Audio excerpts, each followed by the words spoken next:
Hello everyone, welcome to another episode of TC Talk, back today with another video. And in today's video, we're going to be going over the recent OP 2023 announcement, organized play. For anyone who's not aware what OP means, just basically a direct communication from James White talking about like their most recent year of organized play, what they're looking to do moving forward, and just kind of like their feedback to the that they took from the community, and like, you know, how they're going to alter the game.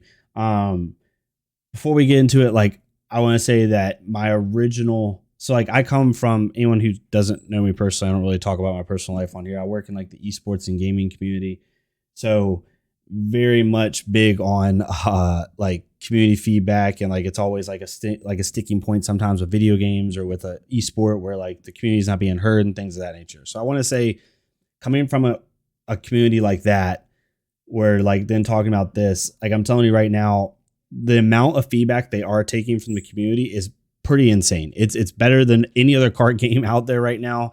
And regardless of like how I feel about a couple little sticking points in this announcement and things of that nature, the amount of feedback they are taking is unprecedented. And I want to commend James White and the team for doing what they're doing. I don't think people realize how small of a company this company actually is in comparison to like other companies like Bandai, Wizards of the Coast. Like, these guys do not have the size that the other guys have. And that's not a knock on them. I'm just saying, like, the amount of good things they are doing, given the company's size in comparison to other like top TCGs out there, it's pretty nuts. So definitely kudos to them regardless of my thoughts. But we'll go through it and I'll kind of give my thoughts. So James White said, as the sun sets on 2022, we can look back and say the first year that resembled what Flesh and Blood organized players intend to look like. Over 40,000 army events, over 1,000 skirmish events, 30 battle hardens, 12 callings, like pretty nuts for the first full year of organized play. As of writing, there have been over 935 official matches of Flesh and Blood played in 2022. Almost 1 million, y'all, Flesh and Blood matches played in the first year of organized play. I've talked to so many people about like how Flesh and Blood just exploded this year from a competitive standpoint. A lot of Magic players coming over, like events like Flesh and Blood events, like being as populated or more populated than Magic events. It's pretty nuts. Like, the game is in a very healthy spot. I think we're in a really kind of lull period right now, which is why it's been hard for me to make content on it. But it's like nothing wrong with that. Everybody's just kind of taking a breather. Like, they've had an amazing year. Kudos to them. For OP 2023, I'm pleased to share some insight what organized play will look like for 2023, including some changes in response to feedback, learning capability, and our goal to create a better organized play experience we can. First, they cover what isn't changing. So what isn't changing is the program structure, right? Which basically means Tier 1 being local events, Tier 2 is regional events, Tier 3 national events, Tier 4 international events. So like this whole system, right, is the same as last year. It's not changing, right? They're going to do ProQuest and RTNs, which qualify you for other stuff. You have Nats and you have the Pro Tour, right? That's what's not changing, right?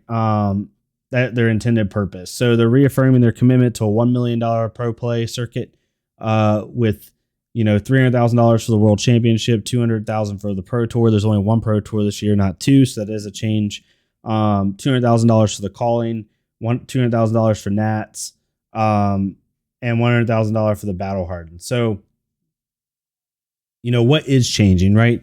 So the major event scheduling and lead time. Basically, one of the big gripes, or not like an insane gripe, but one of the things that a lot of people were a little bit frustrated with is there wasn't a lot of lead time to these events. And so it was hard for people to make travel plans and things of that nature because it costs money, right? Especially right now. On top of that, a lot of these events were like back to back to back to back. So like it was hard for people to go to a lot of events, basically. They're basically saying that that's not changing a whole lot. They're not that it's not changing. They're saying they're going to do the best they can, but it's hard right now.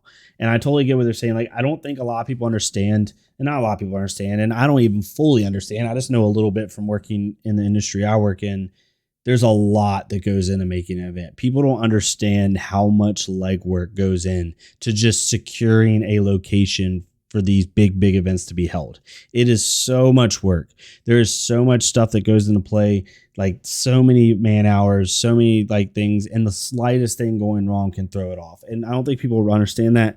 So what they're basically trying to do is they're trying to align these big events with like set releases so people can have at least an idea, okay, in this month time frame, in March to May, I'll be able to go to an event, or July, September, things of that nature, right? They're definitely making a more of a emphasis on national championships this year. He says it in the article here, more so than like RTNs and stuff like that. So I think national champs, Nats, is going to be like the premier midseason event, is what he says. And then they're also scaling the pricing for callings based off how many people attend. So if up to 300 people attend, it's a $10,000 prize pool. If over 300 people attend, it goes to $20,000. And if over 600 people attend, it goes to $30,000, which is pretty nice. Time to prepare after release. This was another community feedback thing that like card release or set releases were just coming like way too close to events. So they're going to give people at least 2 weeks of time to test, if not more, which is nice. OP overload. This was like my biggest complaint, even though I didn't attend a lot of events, just from like a viewer standpoint. Like there was a lot of events in a short amount of time, right? Like they had Nats and Worlds and callings and everything else like that, right? And not everybody, like they're not paying people to go to these events. So not everybody can just spend thousands of dollars to go to like 3 events in a row. And having to pick between these events sucks.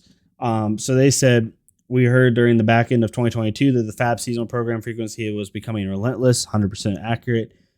We think it's important to have access to regular organized play, and we want players to look forward to playing in special events and programs. To address it, 2023 seasonal programs like Skirmish, Progress, and Road Nationals will run 3 weeks instead of 4. This will allow them to have more lead time between, to open up more downtime between programs. That was kind of a big one. And then they go into talking about the callings that they announced. They announced 7 events. One's in one looks like 1, 2, 3 of them are in the United States. One's in New Zealand, one in Leeds, one in Belgium, one in Italy. From Spain from January to March. So a lot of events, a lot of good stuff going on. I noticed that like all the US events are East Coast, which I guess is on purpose because they're trying to make it easier for European people, not just European people, but international people to be able to travel if they want to. So that makes sense. I live in Texas, so it really doesn't matter where it is for me. It's like the equal, unless they do Dallas, right? Like the Battle in Dallas.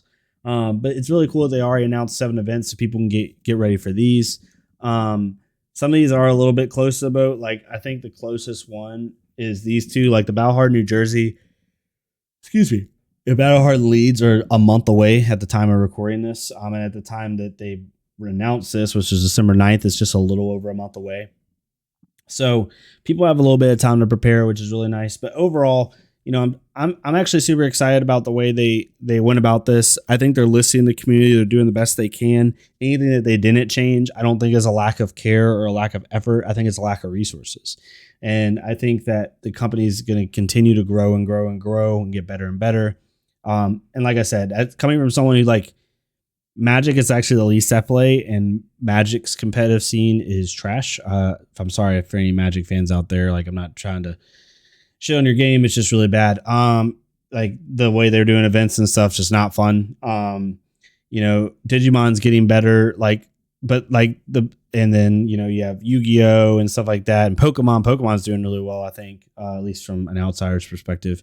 But in comparison to these big companies, Nintendo, Bandai, Wizards of the Coast, like these guys are not as big. These guys and gals are not as big as those, but they're doing so much more to improve their game, in my opinion, than other TCGs. And that's not even a knock on other TCGs. That's just, these guys are just doing it right? So super happy and excited about some of the stuff that come out. Obviously, there's room for improvement. Me personally, what I would like to see is a little bit more, what I would like to see is a little bit more focus on like one standardized like format, if that makes sense. But that's a personal thing. Like I'd rather just be constructed. I don't want to have a battle hardened that is blitz and then a constructed and then whatever. Like I understand people play different things. I just think it would be nice to have one premier competitive format throughout the season, but that's just me. That's a me thing. That's not like I'm saying like that's the best way to play the game. But overall, like everything else they're doing, like they have so much going on right now. The other thing I think that I would like them to do, and they've already done a great job on it, I'm just saying get even better at it, is coverage. They already have people covering like big events. I think they could definitely utilize people like Mansent and even like Spark of Genius or whoever, like get like really well-known people in different areas of the country, especially in the US, to like go to these events and cover them. Like it doesn't, like I love Flake, I love Armada and stuff like that, but it doesn't always have to be them. Like if a notable creator's going to that, is close to that area anyway, have them cover the event. But that's again, that's not that they're not doing that. They're already doing a fantastic job at it. It's just like build upon it, you know? But yeah, overall doing really well. I'm super excited about Organized Play for Flesh and Blood. Definitely be going to some events this year. I have a little bit more freedom on my weekends now, thank God, this year. So I'll be able to attend more events. So hopefully I can do some videos on that and like give you all my perspective and how I do. Probably going to take Katsu just for fun. But yeah, hopefully y'all let me know what you think about the OP season. If there's something you don't like, definitely let me know. I'd like to see what other people's thoughts are in the community. If there's stuff that you do like, or stuff that you think they listen to the community really well, also let me know that. Would love to hear y'all's thoughts. And yeah, join the Discord down below if you want to, whether you're a Ninja player or not, whether you're a Flesh and Blood player or not. We do One Piece stuff in there now too. Definitely join the conversation. We have a lot of good discussion. And yeah, I'll see y'all next time on TC Talk. Thank y'all so much.